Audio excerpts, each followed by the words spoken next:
Large cap, mid cap, small cap ఈ వర్డ్స్ని అస్తమాటు మనమైతే వింటూ ఉంటాం కదా.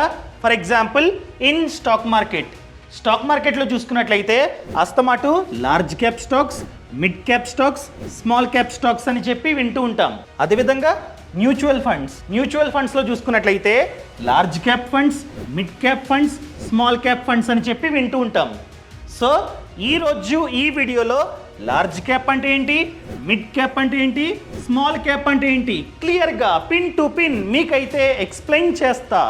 సో ఈ వీడియోని లాస్ట్ వరకు చూడండి. అంతేకాకుండా ఇంతవరకు ఈ ఛానల్ని సబ్స్క్రైబ్ చేసుకోకపోతే ఇప్పుడే సబ్స్క్రైబ్ చేసుకోండి. నేను మీ Kaushik Maridi.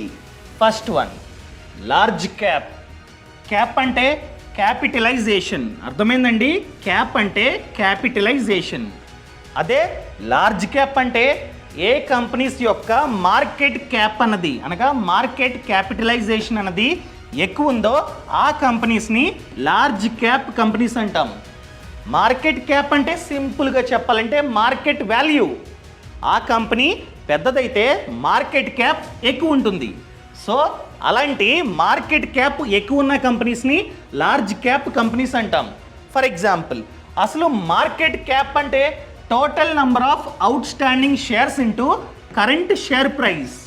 For example XYZ అనే కంపెనీ, ఈ కంపెనీకి ప్రెజెంట్ లక్ష షేర్స్ అనేవి ఉన్నాయి. ఓకేనా, 1,00,000 షేర్లు, అదే కదా total number of out standing shares. టోటల్గా ఆ కంపెనీకి 1,00,000 షేర్స్ అయితే ఉన్నాయి ఇంటూ కరెంట్ షేర్ ప్రైస్. ఎగ్జాంపుల్గా ఈరోజు షేరు ధర 100. సో 1,00,000 ఇంటూ 100 అంటే కోటి. ఈ కోటి మార్కెట్ క్యాప్ ఈ కంపెనీకి. ఇలా ఇండియాలో చాలా కంపెనీస్ ఉన్నాయి. చాలా కంపెనీస్ స్టాక్ మార్కెట్లో లిస్ట్ అయి ఉన్నాయి. వాటిల్లో టాప్ 100 కంపెనీస్, అది కూడా మార్కెట్ క్యాప్ పరంగా టాప్ 100 కంపెనీస్ని మనం లార్జ్ క్యాప్ కంపెనీస్ అంటాం. ఈ లార్జ్ క్యాప్ కంపెనీస్ యొక్క స్టాక్స్ని లార్జ్ క్యాప్ స్టాక్స్ అంటాం. క్లియర్? నేను చెప్తుంది సెబీ చెప్పింది నేను చెప్తున్నా. ఇది సెబీ కొత్త డెఫినిషన్. సెబీ ప్రకారంగా మార్కెట్ క్యాప్ పరంగా టాప్ 100 కంపెనీస్ని లార్జ్ క్యాప్ కంపెనీస్ అంటాం. ఈ కంపెనీస్ యొక్క స్టాక్స్ని లార్జ్ క్యాప్ స్టాక్స్ అంటాం. క్లియర్? ఇవి లార్జ్ క్యాప్ కంపెనీస్ అయితే ఈ కంపెనీస్ యొక్క స్టాక్స్ని లార్జ్ క్యాప్ స్టాక్స్ అంటాం. అదేవిధంగా ఇవి top 100, top 101 to top 250 companies, అది కూడా మార్కెట్ క్యాప్ పరంగా టాప్ 101 టు టాప్ 250 కంపెనీస్ని మిడ్ క్యాప్ కంపెనీస్ అంటాం. ఈ మిడ్ క్యాప్ కంపెనీస్ యొక్క స్టాక్స్ని మిడ్ క్యాప్ స్టాక్స్ అంటాం. క్లియర్? అదేవిధంగా 251 నుండి టాప్ 251 నుండి మిగతా అన్ని స్మాల్ క్యాప్ కంపెనీస్. సో ఈ కంపెనీస్ యొక్క స్టాక్స్ని స్మాల్ క్యాప్ స్టాక్స్ అంటాం. క్లియర్? ఇది సెబీ ప్రకారంగా కొత్తది. ఇంకొక డెఫినేషన్ ఉంది, ఇది పాతది. ఫర్ ఎగ్జాంపుల్ లార్జ్ క్యాప్ అంటే ఏంటి? పాత డెఫినేషన్ ప్రకారంగా మార్కెట్ క్యాప్ అన్నది 20,000 కోట్ల కన్నా ఎక్కువ ఉంటే మార్కెట్ క్యాప్ ఇది. సో చెప్పాను కదా, total number of shares into present share price. ఈ మార్కెట్ క్యాప్ అన్నది ఏదైనా కంపెనీకి 20,000 కోట్ల కన్నా ఎక్కువ ఉంటే అది లార్జ్ క్యాప్ కంపెనీ. అదేవిధంగా మిడ్ క్యాప్ 5,000 కోట్ల నుండి, అనగా మార్కెట్ క్యాప్ 5,000 కోట్ల నుండి 20,000 కోట్ల మిడిల్లో ఉంటే అది మిడ్ క్యాప్ కంపెనీ. అదేవిధంగా స్మాల్ క్యాప్ సింపుల్, 5,000 కోట్ల కన్నా తక్కువ ఉంటే, మార్కెట్ క్యాప్ అన్నది 5,000 కోట్ల కన్నా తక్కువ ఉంటే అది స్మాల్ క్యాప్. ఈ విధంగా డివైడ్ చేసేవారు. అది ఇది రెండు కరెక్టే. మీకు ప్రాక్టికల్గా ఎక్స్ప్లెయిన్ చేస్తా. మార్కెట్ క్యాప్ పరంగా టాప్ 100 కంపెనీస్ చూసారా? First one Reliance. దీని యొక్క మార్కెట్ క్యాప్ 15,59,903 కోట్లు, అన్ని కోట్లు మార్కెట్ క్యాప్. సెకండ్ టీసీఎస్ 12,64,110 కోట్లు. ఈ విధంగా ఇవన్నీ టాప్ 100 కంపెనీస్. టాప్ 100 అంటే లార్జ్ క్యాప్. సో ఇవన్నీ లార్జ్ క్యాప్ కంపెనీస్. కావాలంటే లింకు కింద డిస్క్రిప్షన్లో ఇస్తా, చూసుకోండి. ఇవన్నీ లార్జ్ క్యాప్ కంపెనీస్. ఎప్పుడైనా సరే గుర్తుపెట్టుకోండి, లార్జ్ క్యాప్ అంటే ఏంటి? ఆల్రెడీ ఎస్టాబ్లిష్ అయిన కంపెనీస్, మంచి కంపెనీస్. సో వీటిల్లో డౌన్ అప్ ఇదంతా తక్కువ ఉంటుంది అండ్ గ్రోత్ కూడా తక్కువ ఉంటుంది. ఎందుకంటే ఇవన్నీ ఆల్రెడీ ఎస్టాబ్లిష్ అయిపోయాయి. మంచి మంచి brands, TCS, HDFC bank, ICICI startups కాదు, ఎప్పటి నుండో ఉన్నాయి. సో రిస్క్ అన్నది కాస్త తక్కువ మిడ్ క్యాప్ స్మాల్ క్యాప్తో కంపేర్ చేస్తే. అదేవిధంగా మిగతావి టాప్ 100 చెప్పా, ఇవన్నీ ఆల్రెడీ చూశారు. ఇక్కడైతే అన్నీ చూడవచ్చు అనమాట. ఇవన్నీ లార్జ్ క్యాప్ అనమాట. టాప్ 100 కదా, ఇక్కడతో లార్జ్ క్యాప్ డన్.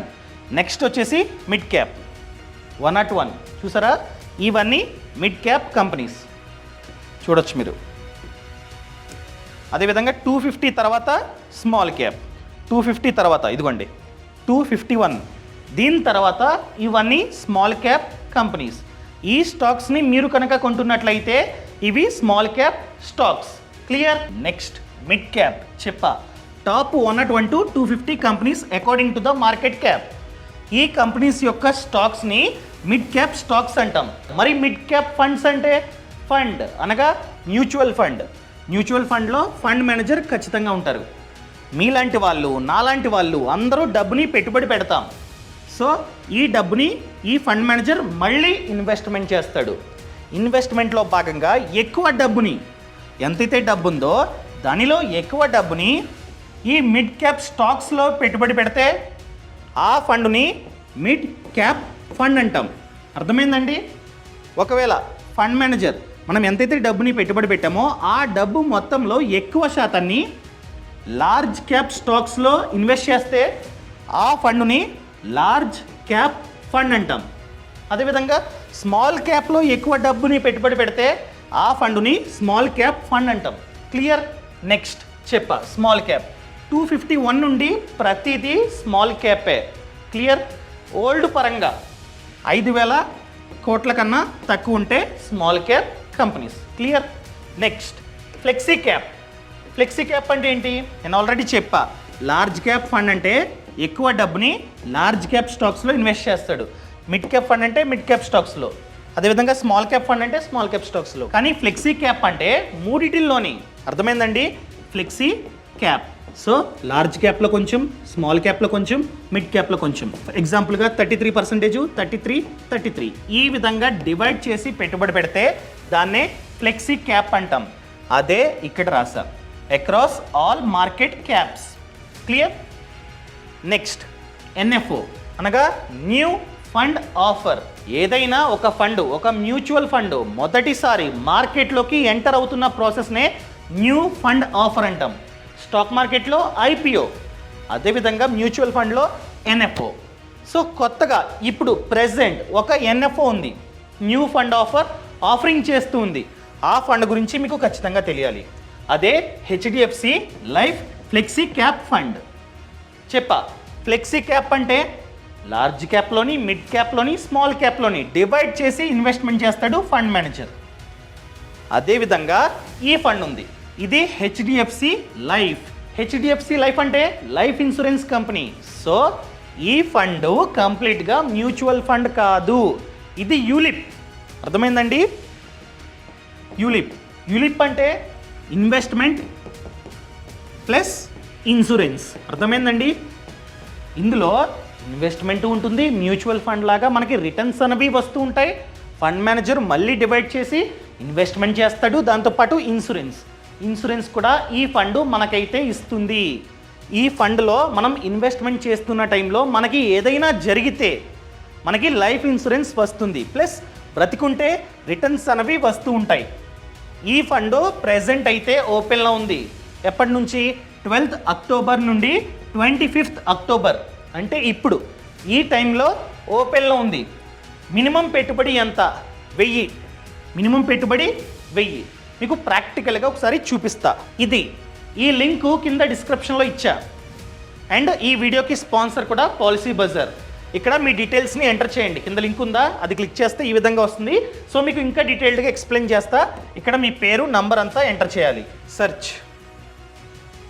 ఇదిగోండి, ఇదే హెచ్డిఎఫ్సి లైఫ్. దీని గురించే చెప్తున్నా. సో దీనికి NAV 10A, ప్రెజెంట్ 10 ఉంటుంది. ఏ ఎన్ఎఫ్ఓకైనా ఎన్ఏవి 10 ఉంటుంది, కానీ ఫ్యూచర్లో పెరుగుతుంది. సేమ్ ఇది కూడా అంతే.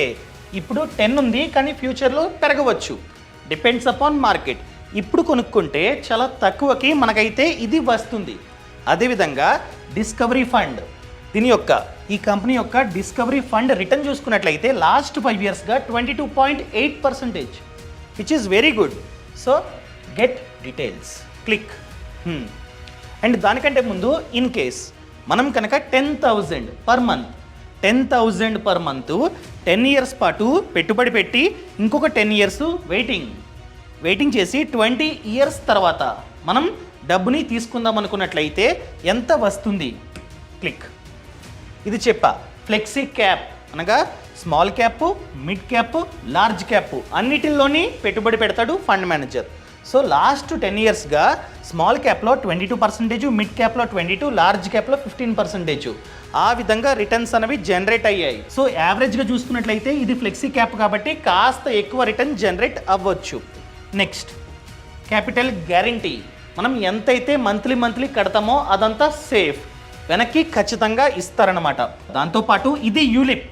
సో ట్యాక్స్ బెనిఫిట్ మనం సరిగ్గా ప్లాన్ చేసుకుంటే 18.2 lakhs మనకి ట్యాక్స్ ఆదా అవుతుంది దీనిలో పెట్టుబడి పెట్టడం వలన, according to section 80C and section 10 subsection 10D. Clear. And asset under management అనగా ఈ కంపెనీ హెచ్డిఎఫ్సి లైఫ్, దాని యొక్క అసెట్ అండర్ మేనేజ్మెంట్ చూసుకున్నట్లయితే 2.5 lakh crores అంత డబ్బు వీళ్ళ వద్ద ఉంది. అండ్ ఇది మార్కెట్ లింక్డ్. ఫ్లెక్సీ క్యాప్ అంటే ఇండైరెక్ట్గా ఫండ్ మేనేజర్ మళ్ళీ పెట్టుబడి పెడతాడు. సో మార్కెట్ లింక్డ్ కాబట్టి మనకి ఎక్కువగా రిటర్న్స్ అనేవి రావడానికి ఛాన్స్ ఉంది. దాంతోపాటు ఇది యూలిప్ అంటే ఇన్సూరెన్స్ ప్లస్ ఇన్వెస్ట్మెంట్. ఇన్సూరెన్స్ మనకి ఏదైనా జరిగితే మనకి ఇంత డబ్బు 12.7 lakhs లైఫ్ కవర్ వస్తుంది. క్లియర్. అంటే ఎంతైతే డబ్బుని పెట్టుబడి పెడుతున్నామో ప్రతి నెల into 120 times. And partial withdrawals, మిడిల్లో డబ్బు కావాలంటే విత్డ్రా చేసుకోవచ్చు, అదే ఇక్కడ మెన్షన్ చేశారు. ఆల్రెడీ చెప్పా, మంత్కి 10,000. ఈ విధంగా ప్రతి నెల 10,000 10 ఇయర్స్ పాటు పెట్టుబడి పెడితే మనం టోటల్గా పెట్టుబడి పెట్టింది 12 lakhs కదా. ఈ 12 lakhs కాకుండా మనకి ఇన్ కేస్ రిటర్న్ ఇంత జనరేట్ అయితే, అంటే ఆల్రెడీ పాస్ట్ 5 ఇయర్స్లో జనరేట్ అయింది 22.8%. ఇన్ కేస్ జనరేట్ అయితే మనకి 1,46,00,000 రావచ్చు.